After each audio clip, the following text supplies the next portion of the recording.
Hello बच्चे लोग, बहुत बहुत स्वागत है आपका द वाइट बोर्ड चैनल पे। जहां आज की इस वीडियो में हम क्लास 11 के चैप्टर 10 जो स्ट्रेट लाइन है, सरल रेखा, उसके प्रश्नावली 10.2 के कुछ प्रश्नों को हल करने वाले हैं। और शुरुआत करेंगे हम क्वेश्चन नंबर 16 से, क्योंकि क्वेश्चन नंबर 15 तक हम पिछली वीडियो में ऑलरेडी डिस्कस कर चुके हैं। तो क्वेश्चन नंबर 16 क्या है हमारा, आपको दिखाई दे रहा होगा, पढ़ते हैं समझते हैं। तांबे की छड़ की लंबाई L सेमी में और सेल्सियस ताप C का रैखिक फलन है। मतलब तांबे की छड़ की जो लंबाई है और उसका जो ताप है वो रैखिक फलन है। रैखिक फलन का क्या मतलब होता है? एक ऐसा फलन जिसके जो निर्देशांक होते हैं, बिंदु जो होते हैं, वो एक सरल रेखा बनाते हैं। तो यहाँ पे एक सरल रेखा की बात कर रहे हैं, तो सरल रेखा हमने बना लिया, जहाँ पे बोला गया है कि एक प्रयोग में L 124.942 जब C 20, यानी कि C अगर मान लेते ये बिंदु है जिस पे C हमने रखा है 20, तो छड़ की जो लंबाई हो जाती है वो 124.942 हो जाती है। और जब C को, ताप को कितना रखा जाता है, C को रखा जाता है 110, तो लंबाई हो जाती है 125.134 की। और इसी तरह से पूछा गया कि L को C के पदों में व्यक्त कीजिए। अब यहाँ पे हमें से जो ये कहा जा रहा है कि L को C के पदों में व्यक्त कीजिए, वो क्यों कहा जा रहा है? ये तो हमारा क्या है, ये C है, इसको C1 लिख लेते हैं, ये हमारा C2 हो जाएगा, और ये हमारा L1 है, और ये हमारा L2 हो जाएगा। तो इसको L को C के पदों में व्यक्त करने के लिए क्यों बोला जा रहा है? क्योंकि हम देख रहे हैं कि यहाँ पे 20 डिग्री है ना, हाँ 20 डिग्री जब टेम्परेचर है तो लंबाई इतनी हो जा रही है, और 110 डिग्री टेम्परेचर दे रहे हैं तो लंबाई इतनी हो जा रही है। तो कितना टेम्परेचर देंगे तो लंबाई कितनी हो जाएगी, ये बात हम कैलकुलेट करेंगे इसी बेसिस पे, जब हमें L और C के पद, L को जब C के पदों में मिलेगा। और ये वैसे तो कुछ भी हो सकता था, लेकिन यहाँ पे हमारे साथ में एक और चीज़ बताया गया कि ये रैखिक फलन है। तो रैखिक फलन है तो हमेशा ये जो फॉर्मूला आएगा वो हमेशा काम करेगा। तो इसको हम किस बेस पे निकालेंगे? तो आपको याद होगा कि जब हम एक रेखा निकालते थे, रेखा पे हमें x1 y1 और x2 y2 बिंदु मालूम होते थे, तो तीसरी बिंदु में एक निर्देशांक अगर हमें मालूम हो, कोई भी एक निर्देशांक मालूम हो, 2 है, तो दूसरा वाला जो है कुछ भी होता था, अगर मान लो P होता था, तो P की वैल्यू हम पता कर सकते थे। कैसे पता कर सकते थे? तो हम जानते थे कि इन दोनों बिंदुओं से होके जाने वाली जो रेखा है वही इस बिंदु पे भी जा रही है। तो इन दोनों बिंदुओं से होके जाने वाली रेखा का समीकरण अगर हम लोग कैलकुलेट कर लें, जो कि कर सकते हैं, ऑब्वियसली कैलकुलेट तो कर ही सकते हैं, तो इन दोनों बिंदुओं से होकर जाने वाली रेखा का समीकरण हम कैलकुलेट कर लें, और इस बिंदु का तो हमें क्या मिलेगा, तो इस बिंदु का मान उसमें रख दें तो हमें P का मान मिल जाएगा। तो सेम चीज़ हम इसमें भी करने वाले हैं कि हमें L और C का मान एक दूसरे के पदों में ज्ञात करना है। तो हम इन दोनों बिंदुओं से होकर जाने वाली रेखा का समीकरण ज्ञात कर लेंगे। तो समीकरण ज्ञात करने के लिए हम फॉर्मूला कौन सा यूज़ करेंगे? तो वही फॉर्मूला y माइनस y1 बराबर m की जगह पे हम यहाँ पे y2 माइनस y1 कर देते हैं, क्योंकि m हमें ज्ञात नहीं है, हमें सिर्फ बिंदु ज्ञात है, x2 माइनस x1 और इधर x माइनस x1।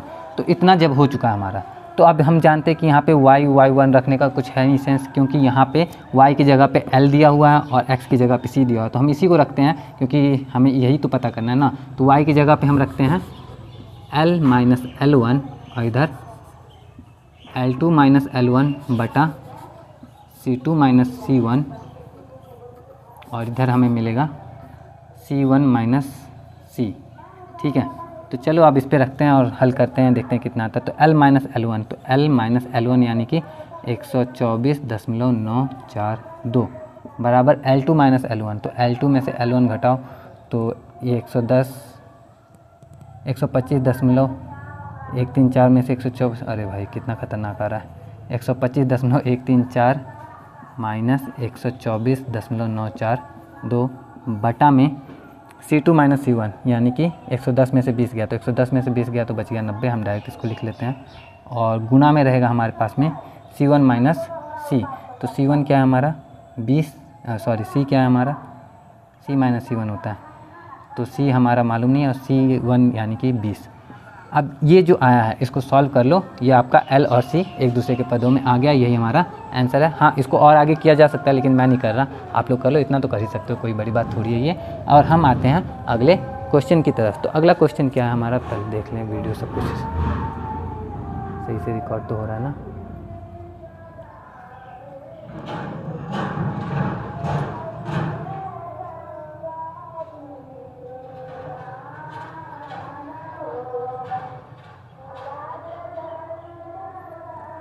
ठीक ही लग रहा है, चलो इसी पे रिकॉर्ड करते हैं। तो आगे आते हैं क्वेश्चन नंबर 17 की तरफ। क्या है हमारा क्वेश्चन नंबर 17।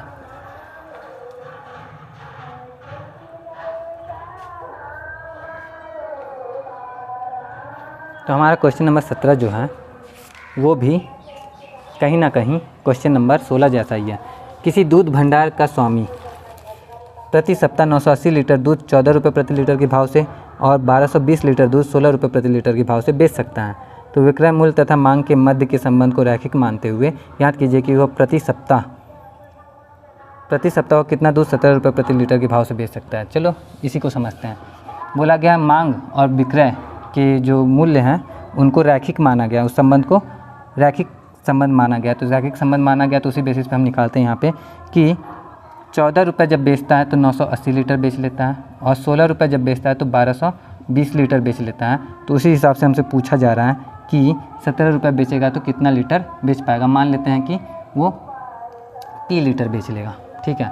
अब हम फिर से वही रैखिक आ गया। अभी हमने थोड़ी देर पहले डिस्कस किया था ना, क्या डिस्कस किया था? डिस्कस ये किया था कि जब दो बिंदु से जाने वाली रेखा का समीकरण निकालेंगे तो तीसरे बिंदु से हमें पता चल जाएगा कि हम उसकी वैल्यू कैसे निकाल सकते हैं। अभी हमारे सामने क्वेश्चन भी आ गया है, तो चलो इसको समझते हैं कैसे करेंगे। सबसे पहले तो इन दोनों बिंदु से होकर जाने वाली रेखा का समीकरण वही रहेगा हमारा, क्या? y माइनस y1 बराबर m की जगह y2 माइनस y1 बटा x2 माइनस x1 और यहाँ पे x माइनस x1। इसी पे अप्लाई कर देते हैं हम लोग। y minus y1 y minus y1 की जगह 980 रख देते हैं बराबर y2 माइनस y1 यानी 1220 माइनस 980। तो 1220 में से 980 गया तो हो गया हमारा 240, ठीक है 240। 12 में से 8 गया 4 और 11 में से 9 गया 2, ठीक है 240 ही होगा। और फिर 16 में से 4 गया x2 माइनस x1 यानी 16 में से 14 गया 2, ठीक है बराबर x माइनस x1। तो x माइनस x1 की जगह पे हमारा वही 14, इसको काटेंगे तो ये हो गया हमारा 120। तो y माइनस 980 बराबर 120 x माइनस 14 गुने 120, 14 गुने 120 ये आ चुका है हमारा। x और y एक दूसरे के पदों में। अब हम देख रहे हैं कि चूँकि ये जो समीकरण आया है हमारा, इन दोनों बिंदुओं से होकर जाने वाली रेखा का समीकरण आया है जिस पे ये दोनों, ये भी इसी रेखा का बिंदु है ना, तो ये बिंदु इस रेखा को संतुष्ट करेगा। अब ये बिंदु चूँकि इस रेखा को संतुष्ट करेगा तो 17 x की जगह 17 और y की जगह p रखते हैं। तो p माइनस 980 बराबर 120 गुने 17 माइनस 14 गुना 120। इसको सॉल्व करते हैं तो p माइनस 980 तो वही है हमारा बराबर 120 गुने 17, तो 17 दूनी 34 के 4 हासिल 3, 17 एकम 17 3 20, 17 दूनी 34 के हासिल 17 17 3 20 माइनस 14 दूनी 28 के 8 हासिल 2, 14 14 2 16। घटाते हैं जब इसको तो हमें मिलता है p माइनस 980 बराबर 0 में से 0 गया 0, 14 में से 8 गया 6 और 9 में से 6 गया 3, 360। तो p बराबर 360 प्लस 980 0 8 6 14 4 हासिल 1 9 3 12 13 1340। तो p बराबर अगर आ गया हमारा 1340 और p हमने क्या माना था? दूध की मात्रा मानी थी। तो यानी कि 1340 लीटर दूध वो बेच सकता है एक सप्ताह में 17 रुपये प्रति लीटर के भाव से। अब ये फिक्स नहीं है, लेकिन मैथ्स कर रहे हैं हम लोग और मैथ्स में ये भी मान लिया गया कि ये जो इन दोनों का संबंध है वो एक रैखिक संबंध है। तो रैखिक संबंध है तो जाहिर सी बात है कि 1340 लीटर दूध वो बेच देगा। उम्मीद करता हूँ कि आपको अच्छे से समझ में आ रहा होगा। और अब हम आते हैं अगले क्वेश्चन की तरफ, जो कि है हमारा क्वेश्चन नंबर 18। क्या है 18 नंबर क्वेश्चन? क्वेश्चन नंबर 18 हमें कह रहा है कि अक्षों के बीच रेखाखंड का मध्य बिंदु P AB है। दिखाइए कि रेखा का समीकरण इतना है। ये कम ज़्यादा हो जाता है क्या ऑटोमेटिक? चलो कोई बात नहीं, एडजस्ट कर लेना थोड़ा सा। बोला गया अक्षों के बीच एक रेखाखंड का मध्य बिंदु दिया गया है PAB है। तो दिखाइए कि रेखा का समीकरण इतना है। समझो, ये अक्ष है हमारे और इनके बीच रेखाखंड का मध्य बिंदु जो है P है, जिसका निर्देशांक बोला गया है कि A, B है। तो अब सिद्ध करना है हमें कि इस रेखा का जो समीकरण है वो है x/a प्लस y/b बराबर 2। अब चलो हल करते हैं इसको। सबसे पहला चीज़ कि ये जो रेखा है वो इसको इसके अंतःखंड पे काट रहा है, ठीक है। तो अंतःखंड पे मान लेते हैं कि यहाँ पे माना रेखा एक्स, अक्षों को डायरेक्ट लिखते ना, अक्षों को क्रमशः h, के अंतःखंड पर काटती है, अंतःखंड पर काटती है। तो इसका यहाँ से यहाँ तक का ये h हो जाएगा और यहाँ से यहाँ तक का ये k हो जाएगा। इस बिंदु का निर्देशांक जो हो जाएगा वो हो जाएगा h, 0 और इस बिंदु का जो निर्देशांक होगा वो होगा 0, k। बिंदु का नाम भी रख देते हैं, इसका नाम A और इसका नाम B। तब रेखा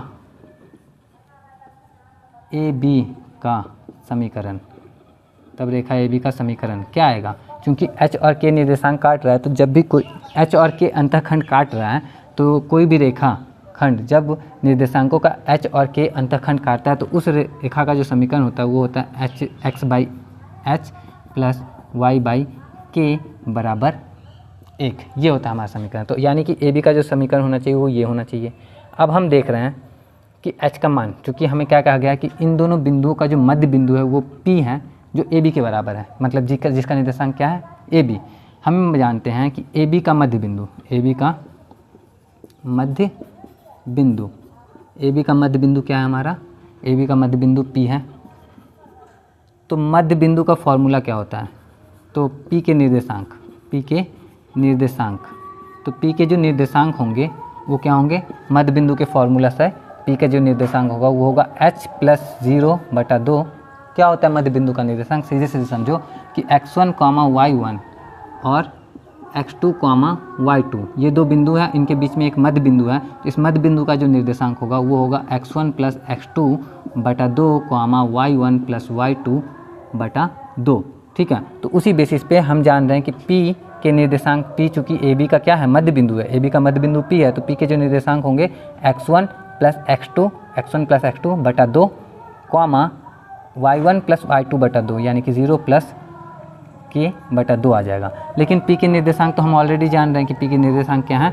A, B। तो A, B बराबर है हमारा h/2, k/2 के।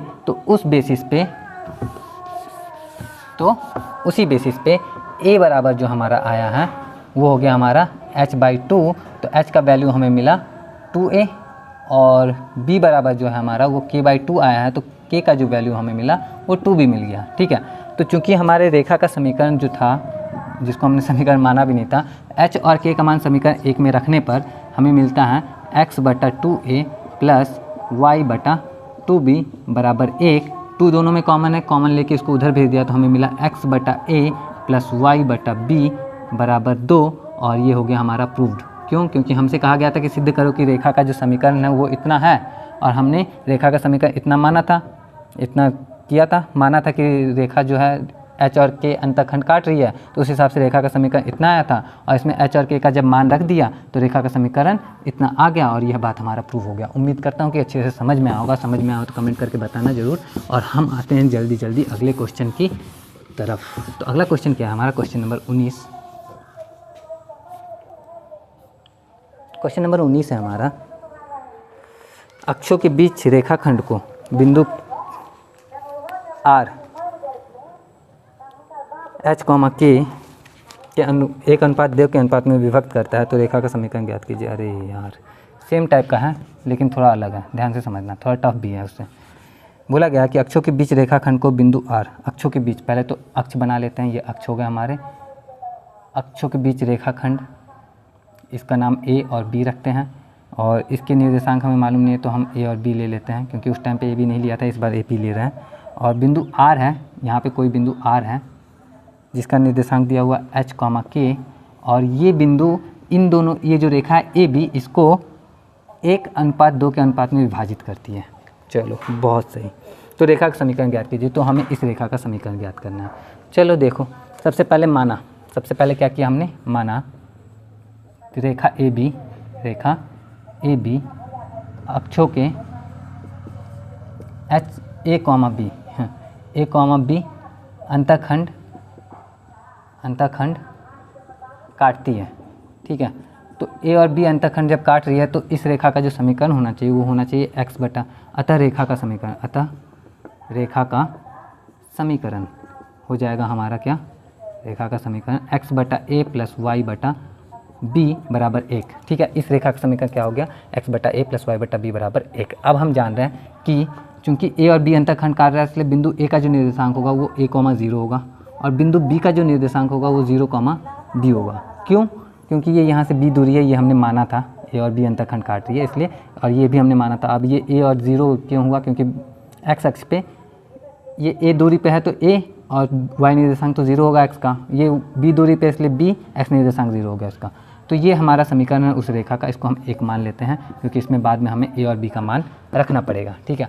अब बढ़ते हैं आगे, r का निर्देशांक हमें पता नहीं है, चूँकि अब देखो जब कोई यहाँ पे मान लेते हैं x1 y1, फिर से यहाँ पे x2 y2 और कोई एक बिंदु है यहाँ पे r जिसका निर्देशांक हमें मालूम ही नहीं है, वो इन दोनों रेखाओं को m, n अनुपात में विभाजित करती है, तो r के जो निर्देशांक होंगे, किसके निर्देशांक, r के निर्देशांक, तो r के जो निर्देशांक होंगे वो होंगे कुछ इस तरह से, हमारे क्या होंगे, क्या होते हैं भाई, m x2 plus n x1 बटा m plus n, comma m y2 plus n y1 बटा m प्लस n। अब हम जान रहे हैं यहाँ पे कि m की जगह पे हमारा 1 है, रखते हैं 1, x2 क्या होगा, अब ये तो x1 y1 और ये x2 ये y2, तो x2 हो गया हमारा 0, तो 1 गुने 0 प्लस n की जगह पे तो हमारा ये 2 है और x1 की जगह पे a बटा m प्लस n यानी 1 प्लस 2, कॉमा m की जगह पे फिर से हमारा m की जगह पे 1, क्योंकि ये m अनुपात n में काट रहा था ना, तो ये समीकरण था, और ये 1 अनुपात 2 में काट रहा है तो m की जगह पे 1 फिर से, y2 की जगह पे हमारा ये b प्लस n की जगह पे हमारा ये 2 और y1 की जगह पे हमारा ये 0 बटा में फिर से 1 प्लस 2। अब बढ़ते हैं आगे, हम इसको सॉल्व करते हैं, तो सॉल्व करते हैं तो हमें मिल रहा है, चूँकि हम जान रहे हैं कि ये r की जो निर्देशांक है वो तो दिए हुए हैं, वो क्या है h, k हैं, तो इस बेसिस पे h बराबर हमारा इसके बराबर हो जाएगा, तो h बराबर हमें मिलेगा 1 गुने 0 0 0 प्लस 2a बटा 3, तो h बराबर हमें मिला 2a बटा 3, और k बराबर हमें कितना मिला, तो k बराबर हमारा इसके बराबर होगा, तो 1 गुने b बराबर b और ये 0, तो b बटा 3, k बराबर हमें मिला b बटा 3। h और k का मान हमें मिल चुका है, लेकिन हमें तो a और b का मान पता करना था, तो a बराबर हमें मिलेगा 3h बटा 2 और b बराबर हमें मिलेगा 3k। अब a और b का मान, a और b का मान समीकरण में रख दो, समीकरण में रखने पर, तो a और b का मान समीकरण में रखने पर हमें मिलता है x बटा 3h बटा 2 प्लस y बटा 3k बराबर 1। इसको थोड़ा सा सॉल्व करते हैं, तो 2x बटा 3h प्लस y बटा 3k बराबर 1। अब इसको थोड़ा सा और मॉडिफाई कर लोगे आप लोग तो आपका रेखा का समीकरण आ जाएगा, और इतना छोड़ दोगे तो भी रेखा का समीकरण माना जा सकता है, लेकिन थोड़ा सा मॉडिफाई कर लेना जो x, और चलो मैं ही करता हूँ, 2 तिया 6x प्लस 3yh बराबर 3 तिया 9h, 6x प्लस 3। अब तीनों में कॉमन क्या दिख रहा है, तीनों में कॉमन 3 दिख रहा है, तो 3 को कॉमन ले लो, तो हमें 3 से भाग दे दो, बटा 3 बटा 3 बटा 3, तो 2kx प्लस yh बराबर 3hk, और ये हमारा समीकरण हो गया, आंसर भी हो गया और ख़त्म हमारा, ठीक है। अब फटाफट आते हैं लास्ट क्वेश्चन पे, देख लें भाई रिकॉर्ड हो रहा है ना, पिछली बार रिकॉर्ड नहीं हुआ था। अब लास्ट क्वेश्चन देख लेते हैं, लास्ट क्वेश्चन क्या है हमारा, क्वेश्चन नंबर 20 आपको दिखाई देना शुरू हो गया होगा, आराम से देखो और हम आगे बढ़ेंगे। क्वेश्चन नंबर 20 रेखा के समीकरण की संकल्पना का प्रयोग करते हुए सिद्ध कीजिए कि 3 बिंदु संरेखा, अरे यार चलो अच्छा हुआ आसान क्वेश्चन आ गया। क्वेश्चन नंबर 20 में 3 बिंदु दिए हुए हैं, बोला गया है 3, 0 -2, -2 और 8, 2। हमें सिद्ध करना है कि ये तीनों बिंदु जो हैं संरेख हैं। तीनों बिंदु संरेख कब होते हैं, बहुत सारे कंडीशन है। अगर हम इन दोनों बिंदुओं से जाने वाली रेखा की ढाल निकालें, इन दोनों बिंदुओं से जाने वाली रेखा की ढाल निकालें और इन दोनों बिंदुओं से जाने वाली रेखा की ढाल निकालें, तीनों बिंदुओं की रेखा की ढाल अगर बराबर हो गई तो भी संरेख हो सकता है। हालांकि ये समांतर में भी होता है, तो एग्जैक्टली नहीं कह सकते, समांतर में भी तो ये लागू होगा, तो इसको छोड़ते हैं। दूसरा हमारा कि इन तीनों बिंदुओं से जो त्रिभुज बन रहा है उस त्रिभुज का क्षेत्रफल निकालते हैं। अगर क्षेत्रफल 0 आ गया तो भी ये तीनों बिंदु संरेख हो सकते हैं। लेकिन यहाँ पे बोला है रेखा के समीकरण के परिकल्पना प्रयोग करते हुए हमें सिद्ध करना है। तो रेखा का समीकरण निकालते हैं। जैसे इन दोनों बिंदुओं से होकर जाने वाली रेखा का समीकरण क्या होगा? अगर ये x1 है और ये y1 है, ये x2 है और ये y2 है, तो रेखा का समीकरण हमें मिलेगा y माइनस y1 बराबर y2 माइनस y1 बटा x2 माइनस x1 और x माइनस x1। ये हमारा रेखा का समीकरण मिला। y माइनस y1 यानी कि 0, y2 माइनस y1 यानी -2 माइनस 0 यानी -2 बटा x2 माइनस x1 यानी कि -2 माइनस 3 -5 हो जाएगा हमारा, और x minus x1 x minus 3। ठीक है, सॉल्व करते हैं इसको। y बराबर 2 बटा 5 और x माइनस 3 तो है ही।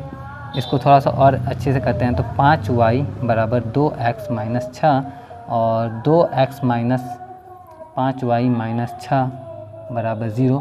ये हो गया हमारा रेखा का समीकरण। अब चूँकि ये एक रेखा का समीकरण है जो इस बिंदु से होकर भी जा रहा है, तो अगर ये इस बिंदु से होकर जा रहा है तो ये बिंदु 8 2 इस रेखा को संतुष्ट करना चाहिए। तो संतुष्ट अगर कर देगा तो ये तीनों बिंदु संरेख है, संतुष्ट नहीं करेगा तो संरेख नहीं है। तो हम बिंदु 8 2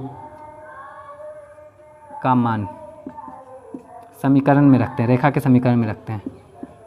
रेखा के समीकरण में रखने पर हमें क्या मिल रहा है? देखो, हमें मिला 2 गुना 8 माइनस 5 गुना 2 माइनस 6 बराबर 0। चलो 8 दूना 16 माइनस 5 दूना 10 माइनस 6 बराबर 0।